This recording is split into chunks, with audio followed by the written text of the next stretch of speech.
You ever wonder if your emails are actually private? Well, for decades, the answer has been a pretty clear no. So today, we're going to dive into the story of a battle fought back in the 90s for the soul of your inbox.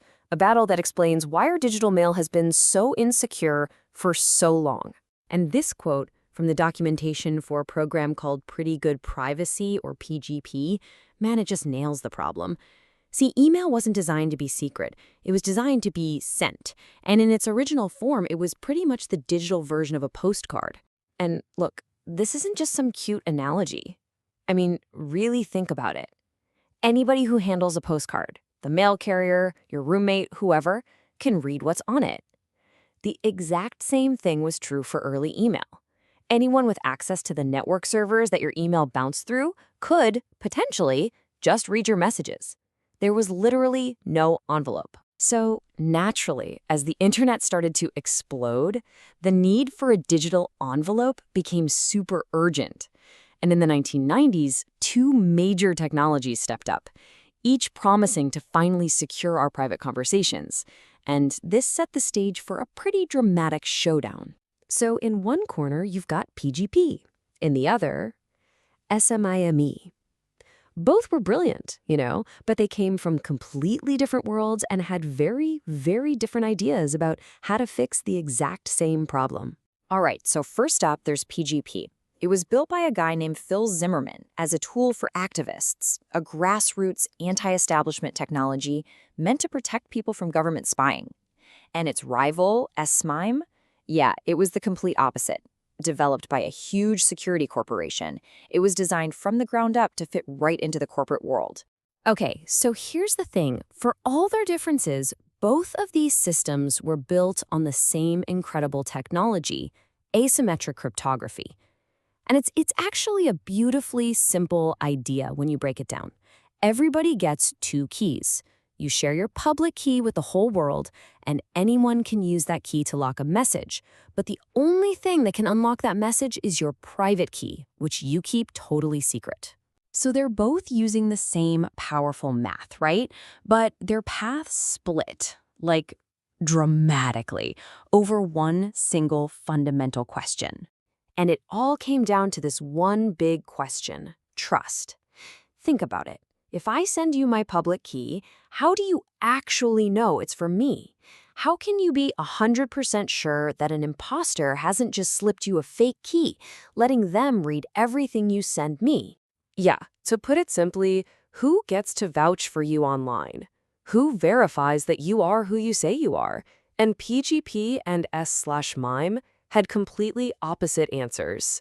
SMI went with this, centralized, top-down approach. You go to a trusted company called a certificate authority, which is kind of like a digital passport office, and they'd officially verify your identity. And PGP? Well, staying true to its roots, it went for this decentralized web of trust. Instead of some central authority, users vouched for each other. If I trust you, I could digitally sign your key, which basically tells my network, hey, this person's legit. And the big knock against SMIME's model was pretty straightforward. Like this person on Reddit points out, you're basically putting all of your trust in a single third-party company. What happens if that company gets hacked? Or what if they're forced to issue fake certificates? The entire system just crumbles. Okay, but the web of trust, it wasn't perfect either. It had its own big problems. For it to really work, you needed this existing network of people who could all vouch for each other. But for the average person, the civilians, as this user puts it, building that web from scratch was just not practical. It was a fantastic idea in theory that just kind of fell apart in the real world. So you've got this epic clash of ideas, right? Centralized control versus decentralized freedom. The corporate standard versus the people's tool. So who won? The shocking answer? Neither of them. Both of these brilliant solutions ultimately failed because they both shared the exact same fatal flaw. And that fatal flaw, it was usability. For the average person, trying to set up and use either PGP or SSMIME was an absolute nightmare. Because here's the bottom line. Security that's too hard to use is security that, well, it just doesn't get used, period. I mean, just look at this. This was a simplified version of the setup process for SMIME. It was this total maze of certificates and downloads and digging through settings. It was just pure friction. And honestly, PGP wasn't a whole lot better. Yeah, these systems felt like something from another era. They were basically designed by engineers for engineers, completely ignoring regular people who just wanted to send a secure email without needing a degree in computer science. And what's the real-world impact of that?